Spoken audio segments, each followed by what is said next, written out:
Bom dia, irmãos. Vou pedir um pouco de paciência para os irmãos, porque ontem e hoje eu não consegui decorar a minha fala, porque eu sempre faço isso. Eu acho que a idade não está deixando mais eu decorar, né? Então eu tive que tentar sistematizar a questão de um movimento, se é poder de Deus ou produto de marketing. Então, a primeira coisa que nós precisamos entender diante desse tema eu não sou especialista em marketing. Eu acho que a maior especialidade minha é pecar.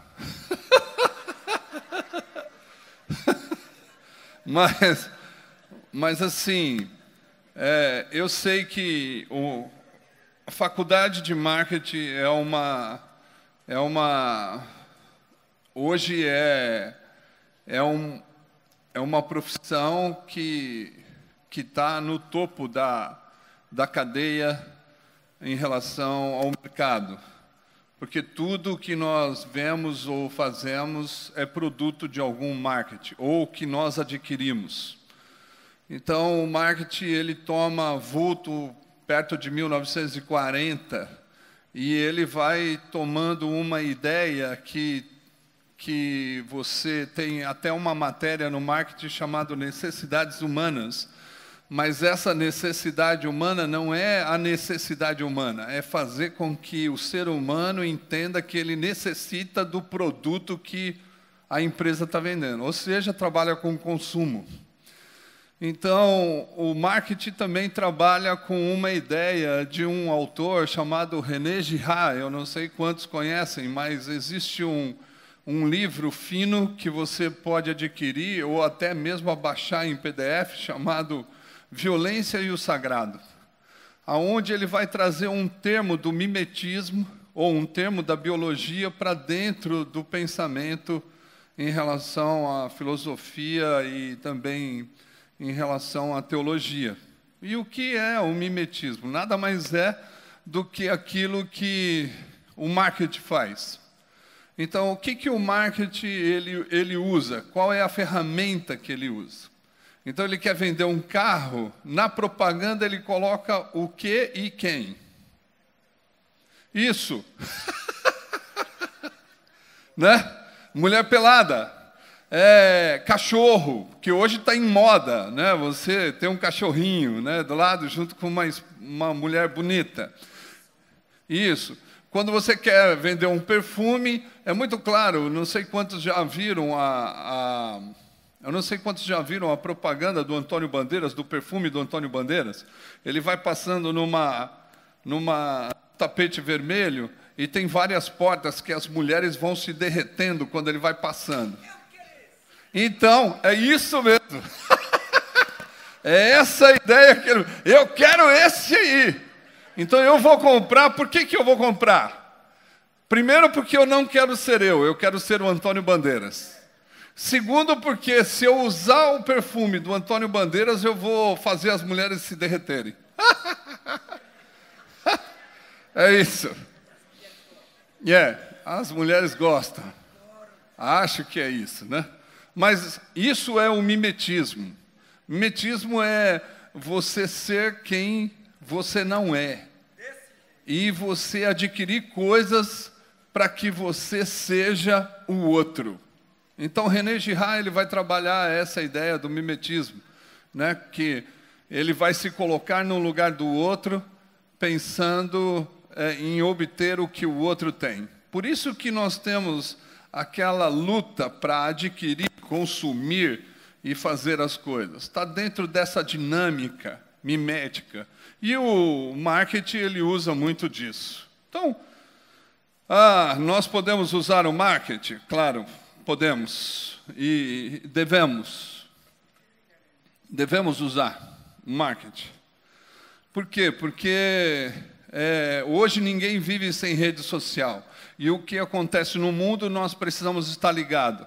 Então, todos nós usamos de rede social. Alguns usam rede social para se autopromover, outros usam rede social para promover a sua organização, outros usam rede e marketing também para poder vender os seus produtos e também adquirir as condições financeiras para viver. Então, isso é usado sempre, né? Então, toda igreja que está em movimento, ela gosta de mostrar o que ela está fazendo. Toda organização que está fazendo algo que acha que é relevante, ou mesmo sem ser relevante, eles colocam e fazem a sua imagem até que a pessoa vá ser aceita, né? Então, todo mundo hoje em si trabalha com o marketing, mas o marketing pode ter uma ideia positiva ou negativa, sendo que tem muita gente de classe baixa, ou mais baixa do que a nossa, que querem adquirir coisas para ele poder se sentir aceito na sociedade. Eu não sei quantos vão em favela aqui, ou moram em favelas, mas uma das coisas que a gente nota, pelo menos lá em São Paulo, a pessoa tem um barraco caindo aos pedaços, telha toda estourada, chove dentro. Mas quando você chega na sala, se tem sala, existe uma televisão lá, 50 polegadas, Full HD, XLT. E uma antena da Sky, né? Porque, lógico, né? Quem faz a propaganda da Sky é brincadeira, né? Gisele Bündchen, né? Então todo mundo quer tê-la dentro da casa. Então, esse é o produto do marketing malvado que faz com que a pessoa que não tenha condição nenhuma, ela adquira coisas que não servem para nada, ou que ela não vai usar de uma forma benéfica. E por que ela quer ter uma televisão grande? Porque ela quer viver aquilo que passa na televisão e nas novelas. Então, ela precisa adquirir e ter uma visão diferente do mundo que ela vive. Então, ela quer sair do mundo dela para poder viver um mundo diferente. Por isso que o mundo está dessa bagunça. Então, eu separei alguns livros para a gente poder falar sobre esse assunto do movimento. Então, para mim, o movimento em si, ele só acontece, eu quero definir que o movimento da comunidade cristã é um movimento de avivamento. Então, nós temos que discutir sobre esse tema que é um movimento. Eu só posso me movimentar em prol do outro se eu estiver cheio do Espírito Santo.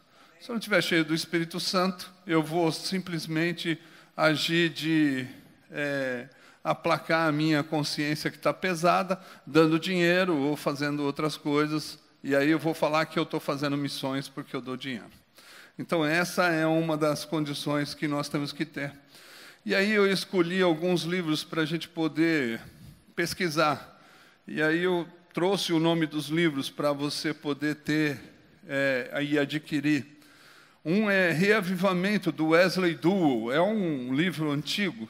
O outro é Espírito e Vida, do Jörg Moltmann, que ele vai trabalhar a pneumatologia do Novo Testamento. O outro é História do Avivamento, do Bartlett. E o outro é o Antigo Testamento, a Teologia do Antigo Testamento, do Walter Brueggemann. É uma das melhores teologias do Antigo Testamento que eu já vi. Então, a intenção é falar sobre... Não é falar sobre os avivalistas da história, porque todos nós estamos acostumados a, quando vamos falar de avivamento, falar do avivamento do século XVII, do século XVIII, do século XIX. Citamos Jonathan Edwards, citamos os puritanos, citamos... Mas hoje nós não precisamos mais citar, não que a gente vai esquecer a história do cristianismo desses 3 séculos, mas hoje nós temos algumas histórias já entre brasileiros e latino-americanos, que nós precisamos entender o que de verdade é avivamento, e o que nós precisamos entender sobre avivamento. Então aí nós temos que voltar para a Bíblia, nós temos que ir para a Bíblia e saber como que Deus age no meio do seu povo. E como que Deus faz para que as pessoas possam entender que Ele está no meio do povo. E depois nós pegarmos algumas histórias de brasileiros que estão fora do nosso país ou dentro do nosso país, que eu acredito que eles são avivalistas. E assim a gente vai mostrando o que de verdade é o movimento que Deus quer que a gente faça. Então a intenção é não falar da história, mas é falar dessa situação que nós estamos vivendo hoje. E aonde a gente nota que Deus está através da Bíblia. Então, a surpresa que nós temos é que o Brasil hoje, alguns dizem que nós somos já metade da população brasileira que é evangélica. Mas se a gente fazer uma apuração ou limpar, vai aproximar perto de 30 milhões de pessoas que são cristãs, né? Paulo vai dizer que existem dois tipos de cristianismo, um cristão na carne e um cristão no espírito. Mas eu queria dizer do cristão do espírito. Mas para a gente poder falar do cristão do espírito, a gente tem que, pelo menos, entender algumas coisas em relação ao que o mundo está e o que está acontecendo no mundo, para que a gente possa perceber se existe ou não um avivamento mundial, ou se esse avivamento é local. Então, o que a gente precisa entender? São 40 milhões de cristãos, ou 35 milhões de cristãos evangélicos. Nós nos empolgamos com a força que nós temos através da história que foi montada. No entanto, é assustador as diversas atitudes negativas que essas comunidades que se reúnem e falam que têm a presença de Deus e que andam conforme o que Jesus diz para eles, demonstra a deformação da fé, a falta de profundidade, de amor com Deus, com o próximo e com o conhecimento da palavra de Deus. Ou seja, não existe amor a Deus, não existe amor ao próximo, não existe amor à profundidade de estudar sobre a palavra de Deus. Nós somos grandes, mas numa profundidade de entendimento superficial sempre. Muitas vezes carregamos a Bíblia externamente, mas a palavra de Deus não vai até o nosso coração. Simplesmente há uma marca externa, mas internamente não há nenhuma aplicação da palavra de Deus. Então, para quê? O que precisa? Nós precisamos discernir os tempos, ou os sinais dos tempos, para que a gente possa entender o movimento que Deus está fazendo. Então, porque nós, quando pensamos em avivamento, pensamos só em multidões. Quando o cristão, ou o evangélico, ou o pastor, ou o escritor vai dizer sobre avivamento, ele vai falar sobre um movimento enorme, que multidões estão saindo do inferno, e que estão indo para o céu. Essa é a ideia da história do avivamento. Mas será que o avivamento é só isso? Pessoas entrando nos templos enormes sendo erguidos, acumular pessoas dentro de 4 paredes, onde todos estejam voltados para Ele mesmo e que se entrega só ao seu coração. Será que isso deve ser avivamento? Talvez. Não teremos mais condições de ver avivamento, não da forma que nós vimos no passado. Talvez Deus haja diferente no Brasil, através dos movimentos que nós estamos tendo. Então, não é só essa forma que nós precisamos enxergar, mas tem sinais de nossa nação que demonstram que estamos longe de um avivamento total. Por que eu estou querendo dizer isso? Porque vemos o número de igreja crescendo, mas a violência não diminui.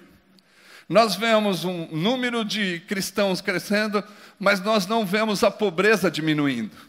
Nós só vemos a pobreza aumentando. E com isso eu trouxe alguns números mundiais e depois nós vamos reduzir para o Brasil. Não sei quantos aqui sabem, mas 3 bilhões e 500 milhões de pessoas ganham igual, somando o seu salário, eles ganham similarmente a 87 pessoas mais ricas do mundo. Ou seja, no mundo existe um abismo entre pobres e ricos. Então, isso é um índice que nós trouxemos da Oxfam. Uma outra ideia que vem é a ideia da visão mundial, que ela sempre diz que cada 3 segundos uma criança morre de fome no mundo. Então, são 28.800 crianças que morrem durante o dia de fome.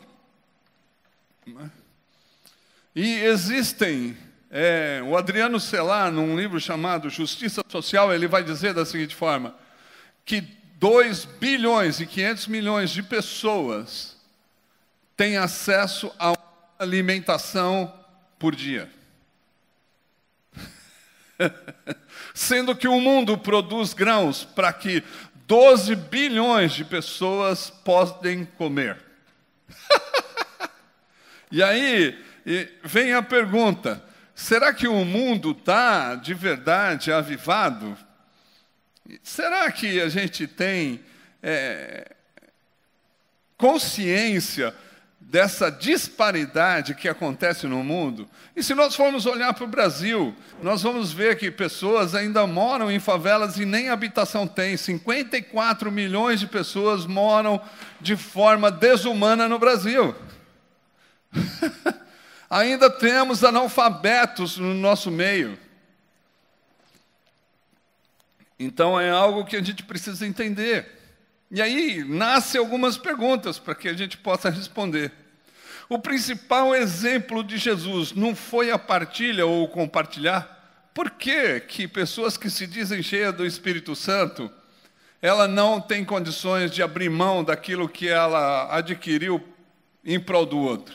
Se a vida com Jesus é o compartilhar. Como é possível tanto abandono em um mundo marcado por práticas religiosas? Ou seja, o mundo hoje é marcado por práticas religiosas. O mundo todo é religioso hoje. 80% da população mundial, ela se diz religiosa, ela tem uma religião. E por que que se tem uma inclinação religiosa, ainda o mundo é abandonado? Tantas igrejas, tantas orações, tantos louvores sendo realizados. Porque todos nós que frequentamos igrejas permitimos que o mundo seja abandonado dessa forma? Será que percebemos esse abandono ou não nos importamos com ela? Ou seja, qual é a condição de sermos igreja em movimento se nós não percebemos essa falência mundial que está acontecendo? Será que de verdade nós estamos preocupados? Ou será que nós não nos importamos com essas pessoas que estão fora das estatísticas ao qual nós existimos? Então nós estamos inclinados a quê? E aí vem algumas tendências, talvez. É por isso que tenha tanto abandono ao redor dos lugares de oração e de culto. Isso pode ser um indicativo de que nossa forma de orar, prestar culto a Deus, não tem alcançado a santidade ligada à vida, na vida concreta e a tudo que ela esteja relacionado, que está na raiz de nossa espiritualidade. O que eu estou querendo dizer? Estou querendo dizer que no lugar de culto, nós talvez não estejamos cultuando o próprio Deus que nos criou e que tem interesse na vida do homem. Nós vamos simplesmente para levantar a nossa mão, sentir sensações, e a nossa espiritualidade é reduzida às sensações que nós vivemos no nosso culto. Talvez o Deus que criamos e cultuamos esteja afastado do Deus fortemente vinculado com a promoção e a defesa da vida, ou seja, a promoção da justiça e a defesa da vida. Talvez a Bíblia que estamos lendo seja outra, que não tenha nenhuma referência à justiça e à partilha das coisas, porque o pão, ainda Jesus diz que é nosso, e nós não compartilhamos nada. E aí como é que fica a nossa vida? É com isso, e com isso esquecemos que o julgamento do último dia citado por Jesus, de sermos resposta para o mundo quando nós não somos, é dizer, para trás de mim, malditos, eu nunca vos conheci. Esse é o julgamento. Porque eu tive fome, você não me deu de comer, eu tive sede, você não me deu de beber, eu estava nu, você não me vestiu. Então, se você não fez essas coisas, você não pode entrar no reino de Deus. Talvez a nossa religiosidade, a nossa espiritualidade tenha ficado presa nas redes colocadas pela nossa tão adorada reforma. Ou seja, nós só pensamos em reforma protestante. Nós não pensamos em outra coisa. Parece que Calvino e Lutero, eles estão vivos ainda. E que muitas vezes nós só pensamos uma teologia centrada na Europa. E nós não conseguimos pensar mais uma teologia que ela tem que ser avaliada pela opressão, pela escravidão, pela posse, pelo domínio que essa teologia criou. E nós não elaboramos nenhuma teologia em relação ao povo latino-americano que sofre. Nós simplesmente repetimos a nossa teologia, ou a teologia que nós estudamos. Nós não saímos desses meandros da reforma do século XVI. Nós já estamos no século XXI, indo para o século XXII. Nós precisamos pensar outras coisas. Não dá para pensar a mesma coisa. Uma teologia que não pensa dominação, ela tem erro na salvação. E no século XVI, século XV, século XVII, foi aonde existiu mais dominação nos continentes. E a teologia não respondeu. Então está faltando algo para a gente poder estudar. Porque hoje tem um povo dominado, tem um povo empobrecido. Ou seja, a teologia, ela só diz que nós podemos ser cristãos se nós sermos euros-americanos cristãos. Mas nós não somos latinos. E nós precisamos repensar uma teologia latino-americana. Para que a gente possa focar o nosso movimento, nós precisamos entender que precisamos nos desvencilhar de algumas coisas. Ah, a reforma é uma porcaria. Não estou falando isso. Estou falando que talvez a reforma se torne tão interessante para nós que ela se torna idolátrica e que nós não conseguimos sair mais porque estamos cegos em relação às outras realidades. A teologia europeia, ela pensa primeiro no gabinete, depois a circunstância. Mas nós vivemos uma circunstância diferente. Então nós precisamos primeiro pensar a circunstância e saber aonde está Deus em tudo isso. Então nós precisamos ir para as populações, para as pessoas. E isso faz com que a gente possa perder tempo estudando essas coisas da Europa. Precisamos nos centrar mais aqui na América Latina. Digo ao ponto de deixarmos as vidas de lado e defendermos nossa própria razão. Razões estas que muitas vezes são maiores do que o nosso próprio Deus. Ou seja, teologia, gente, já é uma arrogância pensar. Por que é arrogância? Porque como um ser finito pode compreender um ser eterno? Dá para entender? Então, é soberba e arrogância ficar discutindo ortodoxia, sendo que teologia é um pensamento humano. E toda teologia que é um pensamento humano tem seus equívocos. E se tem equívocos, nós temos que respeitar as ideias e não simplesmente aceitar uma ou outra, ou como todo cristão brasileiro é polarizado, ou eu sou reformado, ortodoxo, ou eu sou pentecostal, né, pentecostal, eu creio nos negócios e tal, ou eu sou evangelical, ou eu sou evangélico. Então nós polarizamos e aceitamos ideias como ortodoxia. Mas ortodoxia é a opinião correta. E aonde o ser humano tem opinião correta? Eu mesmo dizendo aqui, eu já estou criando alguns equívocos. Então, é verdade. Mas nós defendemos nossa razão, sendo que nós deveríamos defender a pessoa. Se nós estamos em movimento, nós queremos que a realidade seja transformada através dos nossos movimentos. E se nós estamos no movimento, nós precisamos olhar não com os conceitos ou com o óculos da reforma. Nós temos que olhar com o óculos de Jesus, que ele amava pessoas, cuidava delas e fazia com que elas pudessem ser transformadas pelo poder que Jesus tinha. É isso que nós precisamos nos importar.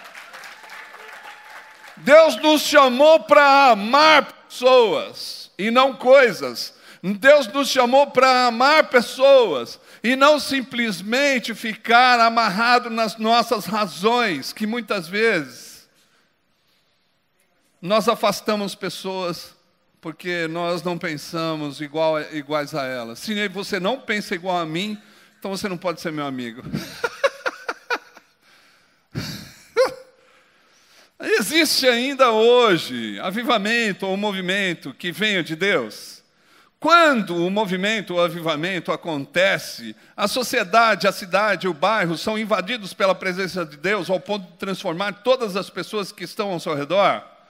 Ou ele atinge algumas pessoas com a sua presença e as mesmas passam a serem incompreendidas? Então, como saber se as realizações de uma comunidade ou de uma pessoa se relacionam com o poder de Deus ou com o marketing? Aí a gente entra na Bíblia, lá em Êxodo, capítulo 12, que é ali que eu encontrei um povo, que a Bíblia diz que é o povo de Deus em movimento. Nós vamos notar em Êxodo 12, ou você pode ler até as pragas também, se você quiser, porque tem crente que gosta muito de praga, né? Então vamos mandar praga nessa turma aí. Né? A gente fala mais das pragas do que da bênção que Deus deu, né? Então, se a gente encontra Moisés falando com Deus, esse cara foi incompreendido. Por quê? Primeiro, ele estava conversando com uma árvore, descalço.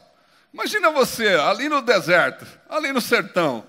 Você vai no sertão e você ouve uma voz de uma árvore queimando por causa do sol que está pegando fogo. E a árvore diz para você assim: Moisés, tira o sapato, que o lugar que você pisa é santo. Bom, na verdade é um calor desgraçado. Se você tirar o sapato, vai queimar a sola do pé. Não é? Principalmente eu que não ando descalço quase. Eu só ando descalço na minha casa, nos lugares que eu tenho segurança de andar. Mas o que é? Simplesmente, você tiraria a sandália? Você ficaria sem sapato? Na verdade, aqui, se nós pediríamos para tirar o tênis, talvez entraria um cheiro agradável aqui. Então, não é para você tirar, não. Então, é isso que nós precisamos entender. O cara é incompreendido por causa da presença de Deus, que disse para ele: você vai libertar o povo, porque eu ouvi o povo, o clamor do meu povo. E você vai levar eles para uma terra que manda leite e mel. Quem que vai acreditar? Escravo de 400 anos. Antigamente, gerações eram consideradas 100 anos, depois passou a 40, e hoje a geração é contada de 15 em 15 anos. Né? Então, uma das coisas que nós precisamos entender é que essas pessoas passaram 4, 5 gerações sendo escravas. Estavam já acostumados com a cultura da escravidão. Aí vem um doido que viu uma árvore falando e diz para eles: Deus vai tirar vocês daqui e ele me mandou falar essa parada aqui. Ninguém vai acreditar, é incompreensível. Quem ouve a Deus, muitas vezes, se torna incompreensível. Então, um homem teve um encontro com Deus, ouviu, e o que aconteceu? O povo saiu. E o que acontece no deserto? No deserto, Deus vai mandar alimentação. E o que acontece com a alimentação? O maná desce do céu.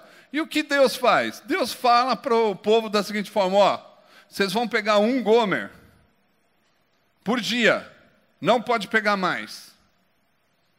E aí o que eles faziam? Eles faziam cuscuz de maná, eles faziam tapioca de maná, eles colocavam, eles faziam bolo de macaxeira de maná, e colocava na geladeira para comer durante o dia. Então, era só maná que eles comiam.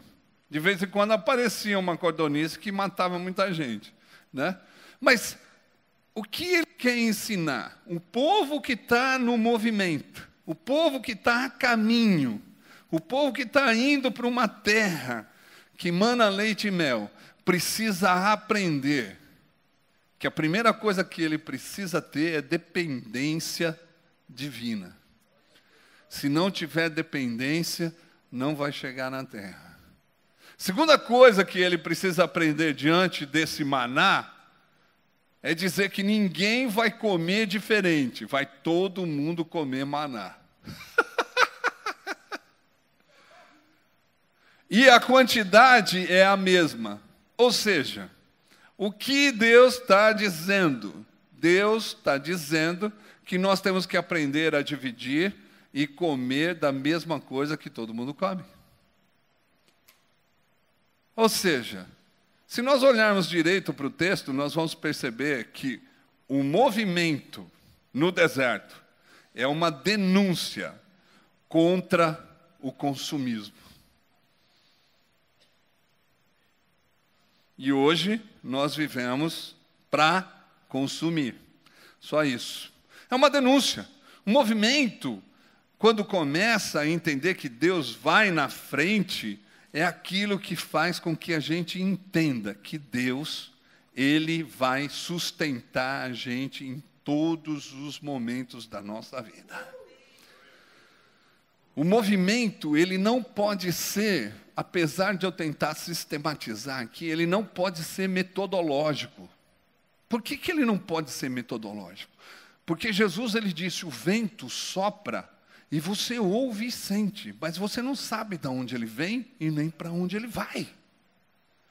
Então esse movimento, ele não pode ser metodológico, como Finney, né?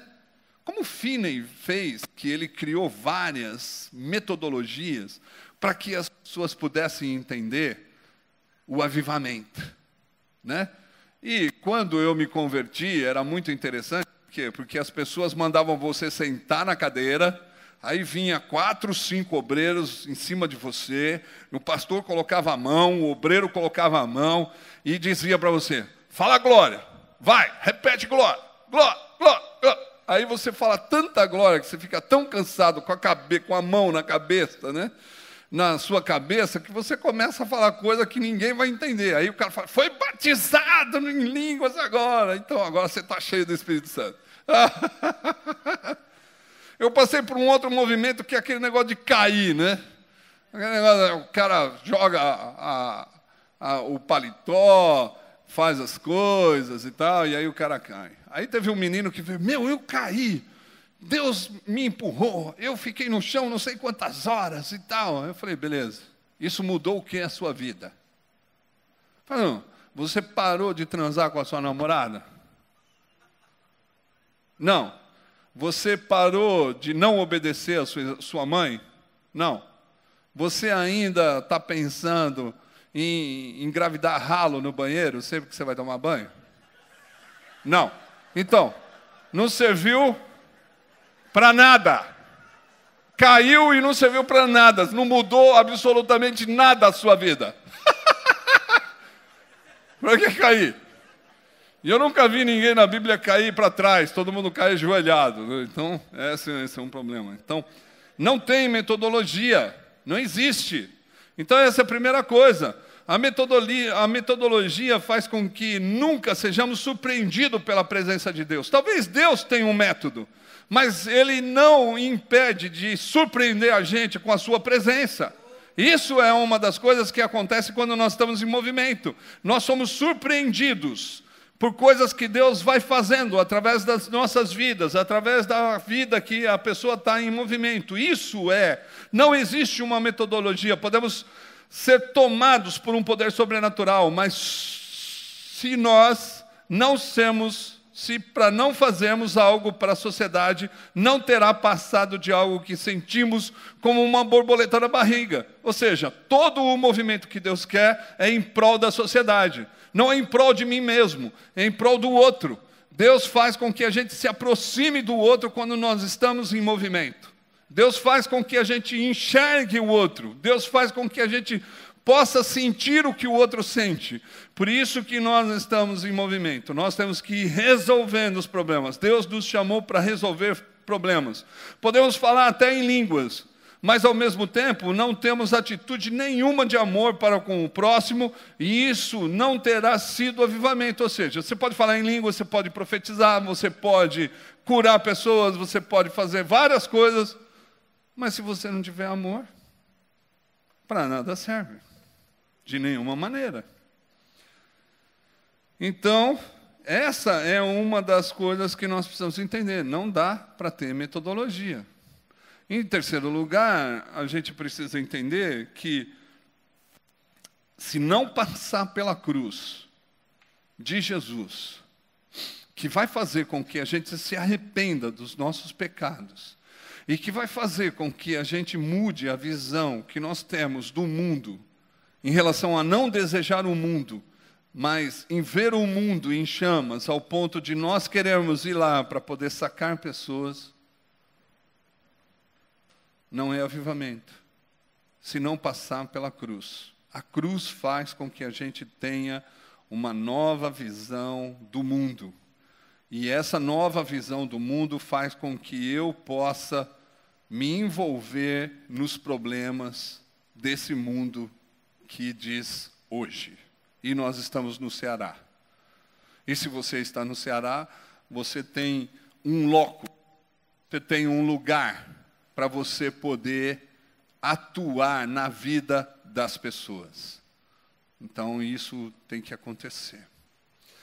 A gente também não pode definir o tempo, ou mensurar o tempo, ou a quantidade de pessoas que Deus vai movimentar, como Jonatas Eduardo fez, quando ele pregou o sermão, depois de 4 vezes, ele pregou o sermão Pecadores na Mão de um Deus Irado, que a história vai dizer que esse avivamento durou 100 anos.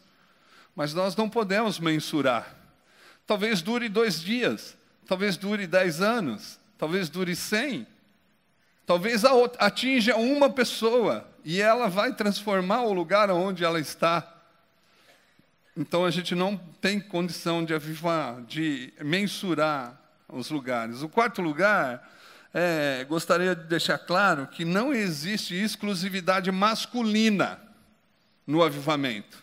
Porque quando a gente fala dos avivalistas, a gente nunca fala das mulheres que foram avivalistas. Nós sempre falamos dos homens avivalistas. Por quê? Porque nós somos criados numa cultura machista. Mas quando eu penso em avivamento, ou em movimento, eu penso o marido se movimentando em prol da esposa. Isso é um avivamento para uma cultura machista. Quando o marido vai lavar a louça, vai fazer comida para sua esposa, e vai lavar o banheiro. Porque eu não consigo entender ainda que esse homem ainda não entendeu Gálatas, que diz que todos são iguais em Cristo Jesus. E se nós somos iguais, a mulher trabalha, o homem trabalha também, a mulher chega em casa, o homem está assistindo o Corinthians, e a mulher vai para a cozinha fazer comida. E se ela não fizer, ela não é uma boa esposa. Ou seja, parece que tem um papel invertido na nossa cultura. Porque quem tem que morrer para a mulher viver é o marido. E a mulher está se matando para fazer com que o marido viva. Eu não quero criar nenhuma separação aqui entre vocês. Mas o marido precisa se converter à sua esposa. Eu não consigo entender que um cara adulto, ele olha para um buraco de uma privada que é enorme e ele urina do lado de fora. Eu não consigo entender. E ainda ele não lava o banheiro, porque ele acha que não é obrigação dele. Que avivamento nós estamos tendo dentro dos nossos lares? Diga aí.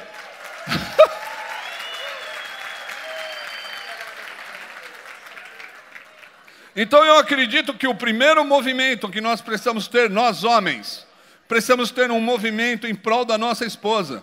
Porque a Bíblia diz que o homem tem que morrer por ela. E uma das coisas que não acontece é o homem morrer pela sua esposa. Essa é uma das coisas que nós temos que nos arrepender, irmãos. Se você não sabe cozinhar, você pode ir na minha casa que eu vou ensinar você. É lógico, é muito longe, mas eu posso ensinar você. Outro dia, minha mulher ficou até tarde no bazar que nós temos. Nós temos 2 bazares de roupa usada. E ela ficou até tarde no bazar. Eu cheguei em casa da escola, aí eu falei, vou fazer uma sopa para minha mulher. Um caldo. Aí pus a panela de pressão, joguei tudo lá dentro, tal, mexi, acendi uma vela, pus uma florzinha, 2 pratos, e os meus filhos tudo de olho. Eu falei, hoje o jantar é meu e da sua mãe. Minhas filhas falam assim, mas deve estar muito bom esse negócio. Mas então é só meu e da sua mãe. Deixa eu falar para você, homem. Cara, se você fizer isso, não tem cama que vai segurar o negócio. Coisa boa. Coisa boa. Então se converta a sua mulher. Cozinhe para ela. Lave o banheiro. Comece a ter atitudes avivalistas dentro da sua casa. Por quê? Porque ela também tem o mesmo direito do que você diante de Jesus. E hoje, nós não podemos agir mais com mulheres como se elas fossem subservientes a nós. Nós temos que respeitá-las, nós temos que dar o direito que elas têm. E elas adquiriram esse direito pelo valor que elas têm, porque elas são pessoas que Deus ama. Então, em quinto lugar, o poder de Cristo não é monopólio de nenhuma denominação, ou seja, o movimento não é denominacional. O movimento é um movimento de um grupo que quer de verdade ver a transformação da cidade. E tudo que pensamos não é em nós mesmos. Na cidade, ou no mundo, ou no povo, ou na sociedade aonde nós estamos inseridos, e como nós vamos operar para transformar essas pessoas em seres humanos melhores. Muitas vezes nós ficamos pensando que nós temos que levá-las a Cristo. Nós temos que ser Cristo que vamos até ela. Não elas serem cristãs ou levar ela até Cristo. Lógico, você tem todo o direito de evangelizar, falar de Jesus para ela e tudo mais. Mas se nós queremos uma sociedade mais justa e mais assertiva e menos violenta, nós precisamos mostrar como Cristo agiria com aquele que não é cristão. Então, o movimento não pode ser denominacionalista. O movimento tem que ser interpessoal. Grupos de pessoas de várias denominações que se unem para poder fazer algo diferente no mundo ou na sua cidade. Porque uma igreja só não tem condição, a não ser que ela esteja totalmente avivada. Então, para onde o movimento vai nos levar? Se nós somos pessoas cheias do Espírito Santo, ele vai nos levar para perto do outro. Parece que o enchimento do Espírito Santo está ligado em perceber que não estou sozinho no mundo e que existem outras pessoas que têm necessidade. A sociedade é dessa forma. Então, quando eu sou cheio do Espírito, eu não tenho como viver só para mim. Então, essa é uma coisa. Pessoas avivadas não vão perder a lucidez. Isso é outra coisa que a gente tem que entender. A pessoa que está no movimento, ela tem que ser lúcida. E lucidez, para a Bíblia, é você dividir tudo que você tem com o outro.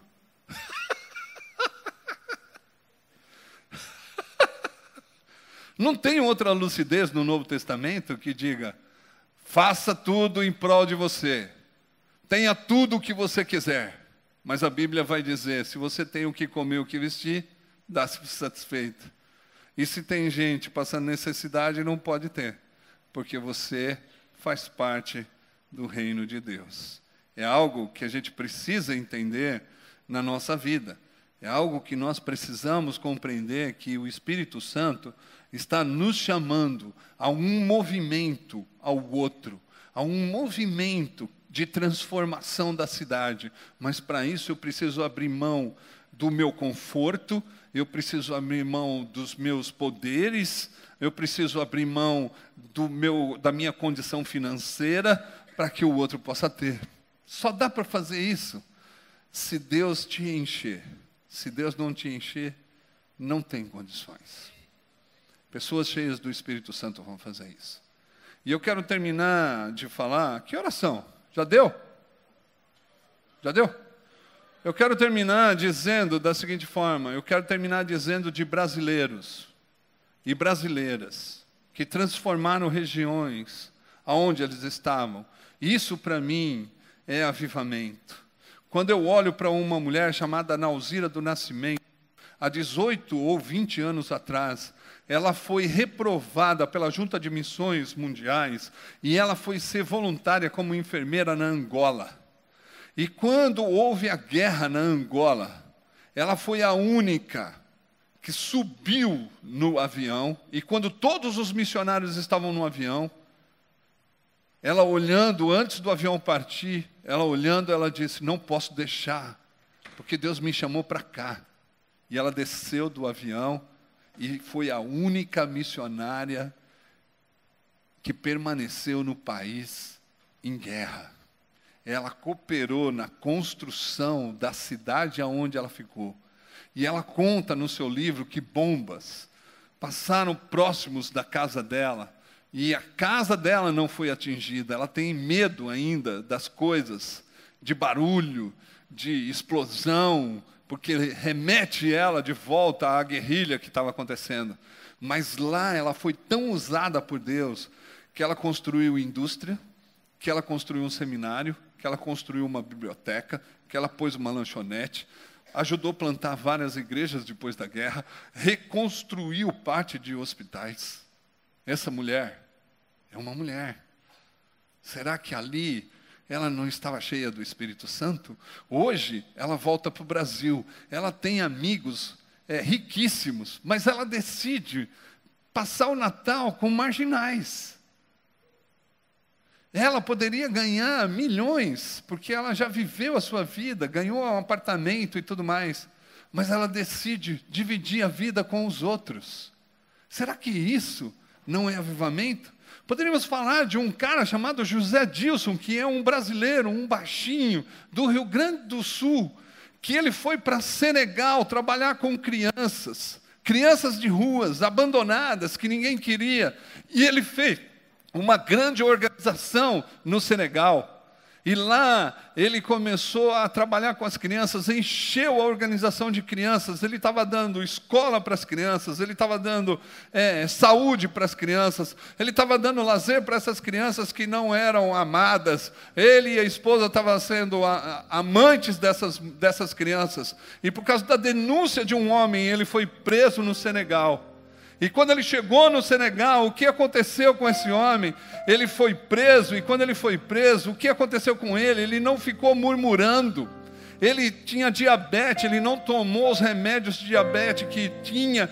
E o que aconteceu? Ele cortou os pés, inchou os pés dele, mas ele não deixou de construir uma cadeia nova para os presos, não para ele, mas para os presos mais velhos, porque ele percebia que os presos mais velhos passavam necessidade no Senegal. Então ele levantou recurso, a esposa dele levantou recurso, e ele mesmo com os pés inchados, as mãos inchadas, ele construiu uma cadeia nova. E o delegado, quando foi inaugurar a cadeia, chamou ele, a esposa, ele ainda preso, e o delegado disse: essa prisão não é a mesma. Existem duas histórias, uma antes de José Dilson e uma outra depois.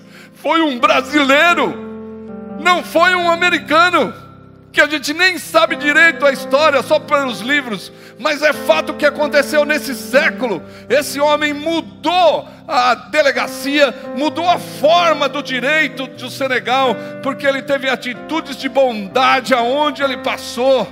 Mesmo doente, menos fracassado da saúde, ele entendeu que o chamado dele era lá na cadeia também, e ele não podia abandonar aqueles presos da forma que eles estavam. E hoje ele vive no Brasil, mora no Rio de Janeiro, e ele é membro de uma igreja muito rica, mas ele não consegue ficar entre os abastados. Ele começou um trabalho numa favela, e ele sobe todos os dias naquela favela para ver a restauração de pessoas, porque um homem que é cheio do Espírito Santo, ele se inquieta com a injustiça, ele se inquieta com a diferença, ele se inquieta com a sociedade apática e inerte.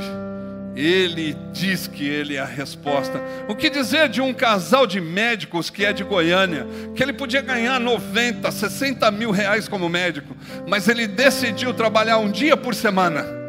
O casal decidiu trabalhar um dia por semana, só para ganhar o necessário para viver. Eles vivem numa casa simples, têm 3 filhas, adotaram 2 meninas, e o resto da semana ele cuida de crianças de uma comunidade carente. Será que isso não é avivamento? Ele está inconformado com a saúde do nosso país, mas ele se torna a resposta porque ele está cheio do Espírito Santo. É algo que nós precisamos entender. O que dizer desses homens e mulheres que abandonam tudo por causa de uma causa maior, que é o outro, cheio do Espírito Santo. Não tem jeito de nós estarmos estabelecidos num lugar aonde Deus nos chamou para mudar a região onde nós estamos. Temos que arregaçar as nossas mangas e dizer: Deus, me perdoa.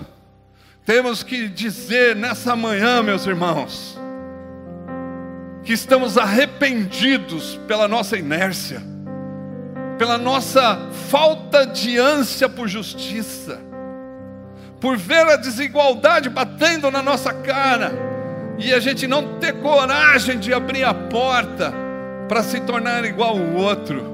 Precisamos de arrependimento, porque quando nós nos arrependermos, Deus vai nos encher, e nós vamos se tornar outras pessoas, ao ponto de olhar e cooperar com a transformação da cidade onde nós estamos. Uma igreja em movimento é uma igreja que se arrepende do seu pecado, da inércia, da sua cegueira, da injustiça, da sua falta de vontade de levar e de estender a mão para o outro. Precisamos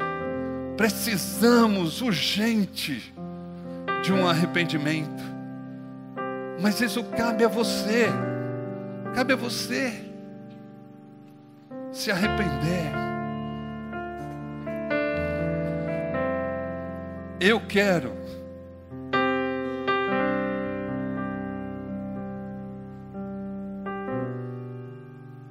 me arrepender aqui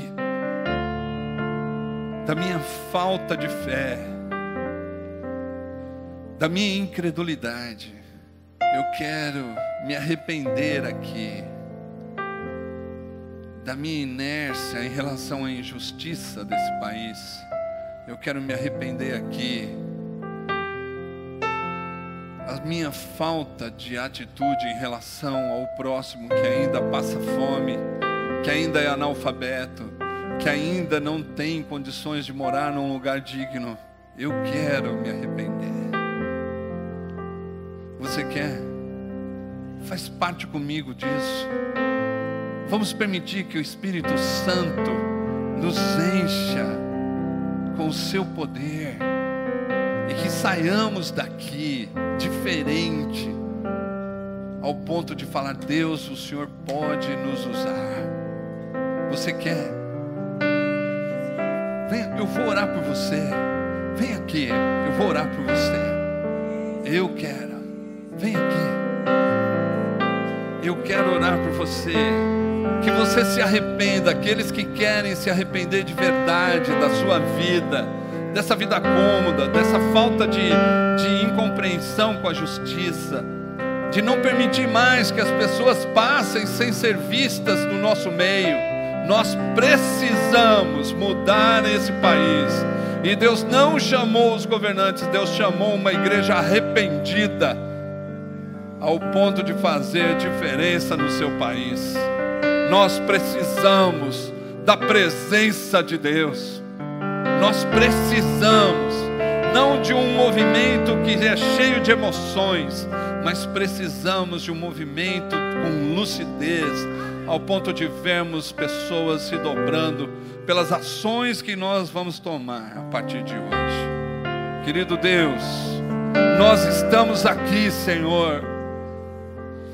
Nos falta, Deus, palavras para dizer, Senhor, o quanto nos arrependemos de não ter atitudes em prol da sociedade que sofre.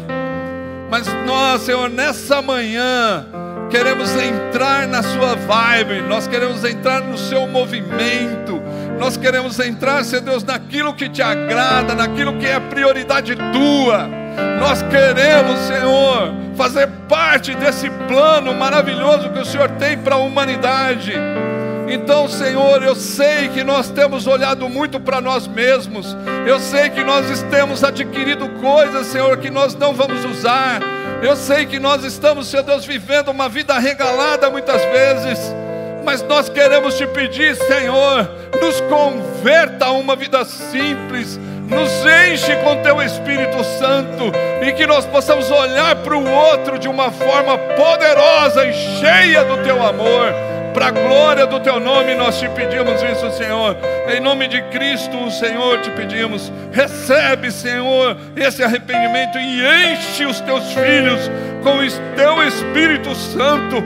Enche-nos, Deus, com a tua palavra, com o teu poder, e faz, Senhor, com que a gente possa cada dia ser, Senhor Deus, arrependidos para a glória do teu nome. Amém. Amém. Deus abençoe.